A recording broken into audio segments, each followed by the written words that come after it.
Want to give a special shout out to my coworkers. They got me this cup. It's lit. You know why I'm here. I say that every day I go to work because I'm just here so I don't get fired. You know what it is. Y'all know what it is. Working them 9 to 5s. Salute to y'all. I know. That's how I know. That's how I knew that I was different. What's up, everybody? Welcome back. Another week, another episode. Thank you for tuning in to the first one if you did. If you didn't, thank you for tuning in to this one. We're going to talk about sports. I'm going to drink. We're going to chill. And that's it. That's all it's about. All right, so let's hop into it. All right, this week we're going to talk about just a week in review. What happened in sports this week? We're going to start off in the NFL. One of the main things going on is Cam Newton with his Pepto Bismol suit and his Joker hat at the podium after the game. They won, but he's at the podium crying about illegal hits and hits not being called for roughing the passer or unnecessary roughness. He has a point. I give it to him. He has a point. There was one play where they dove at his knees, and it wasn't called. There was another play where he was getting out the pocket and he ran with the ball, but he got rid of the ball. But the Arizona defender still took him to the ground.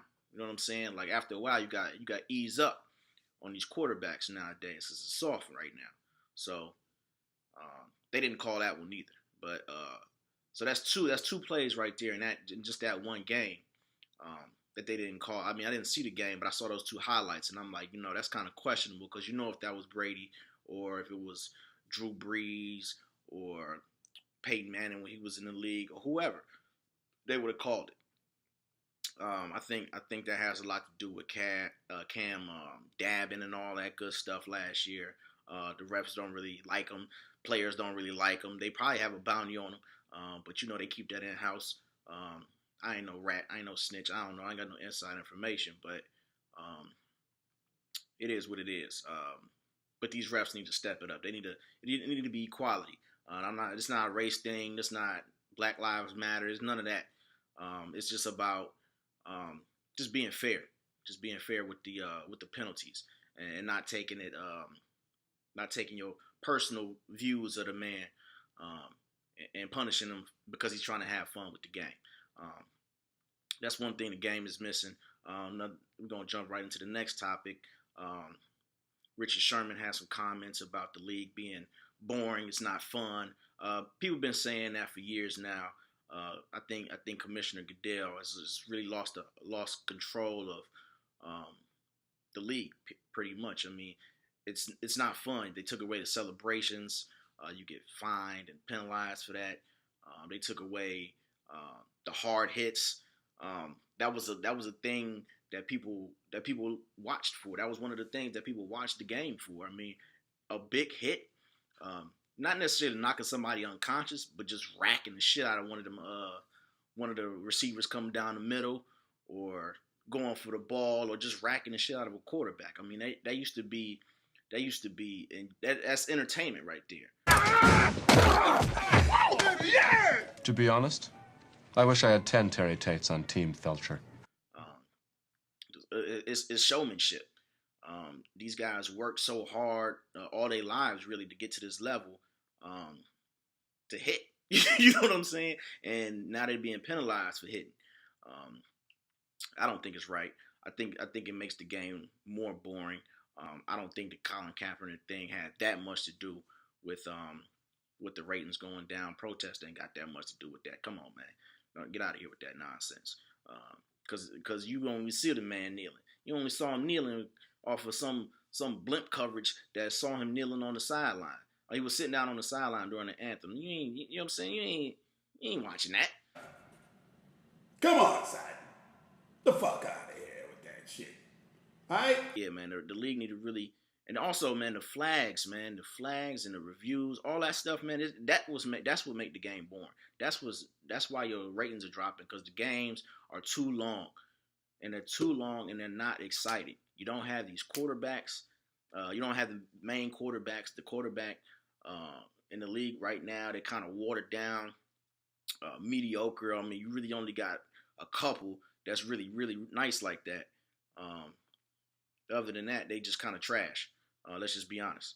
Speaking of trash quarterbacks, the real Sam Bradford finally showed up, and the Minnesota Vikings are paying for it. He's so trash, he made North Turner quit. Just out of the blue, he just made him quit. Nobody knows why, or they won't say why in public, but he made him quit. I think it was because Sam Bradford, because he's just pretty much doo-doo garbage. Go ahead, stamping, bruh. Hot doo-doo juice. I mean, that's just what it is. He's just not good. Speaking of trash, the Browns lost again. It's nothing new. They're going for the record of futility. Ain't won a game all season. I'm not gonna blame it on Hugh Jackson. I'm gonna look at Ray Horton a little bit more, because that defense is giving up 30 points a game. You can't win like that, especially when you don't got offensive weapons like that. You got Terrell Pryor, but he's only a first half man. He gave Darrelle Reeves the business against the Jets. He ain't show up the whole second half. So I mean, when you ain't got offensive weapons or offensive threats, you can't give up 30 points a game. I'm sorry, Ray Horton. I like what they doing with that staff, but I thought Ray Horton was a bad pickup from the gate. Just what it is. He's trash. He wasn't good the first time around. He wasn't good in Tennessee. He's not good in the second time around. Period. They didn't. The 2008 Lions that won 0-16. At least they won all 4 of their preseason games. Browns didn't even win a preseason game. Come on, man. Go on ahead with that. It's nonsense. It's disgusting. So I think they're tanking. This is how I see Hugh Jackson in media training meetings.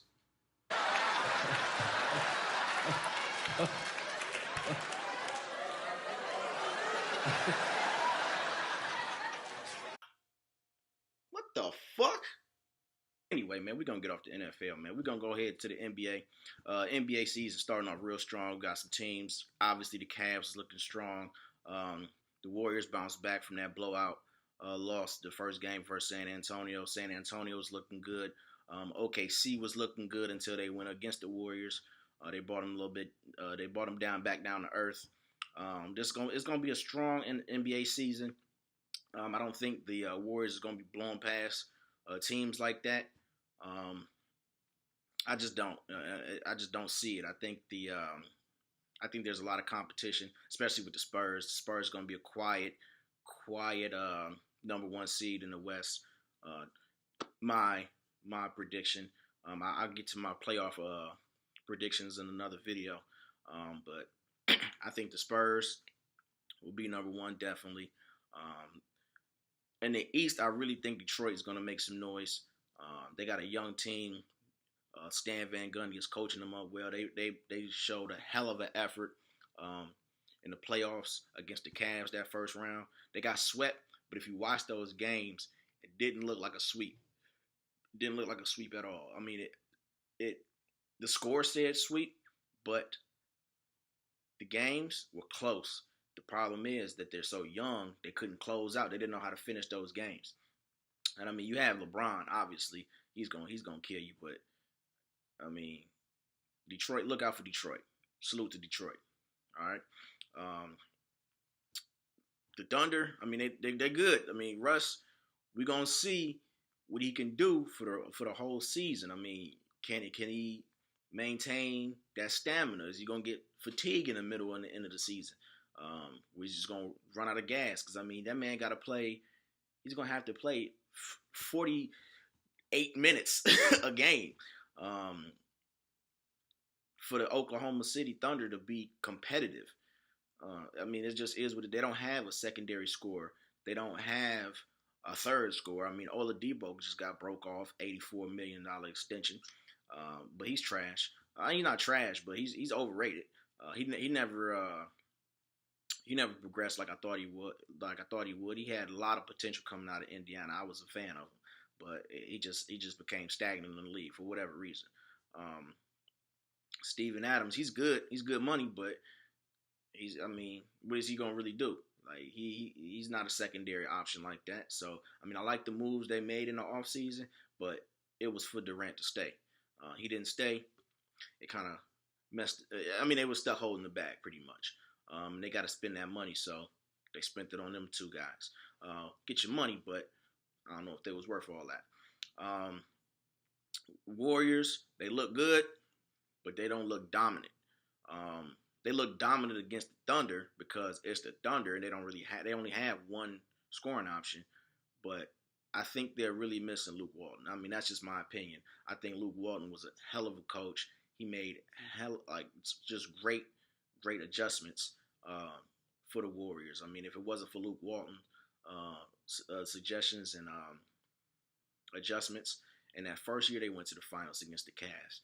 I think the Cavs would have pulled that out because as soon as they made those adjustments and went to the small ball, they just ran away with the series, and they just took it. They just stole one from Cleveland, and that's fine because we got them back last year. Speaking of Cleveland, goddamn Indians, the goddamn Indians. Come on, man, really?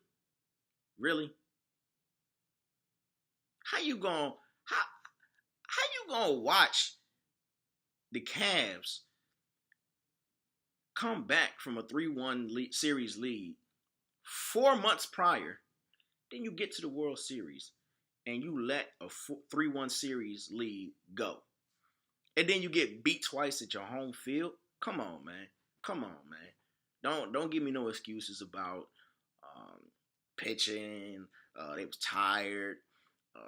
We had injuries, because all that was the same throughout the whole playoffs. We had the same injuries the whole playoffs. We had the same pitching the whole playoffs. We swept Boston. We damn near swept Toronto. We had a 3-1 series lead. Don't give me that nonsense about you got tired. It's at that point, it is about heart. It's about heart. Who wants it more? Who just go get it.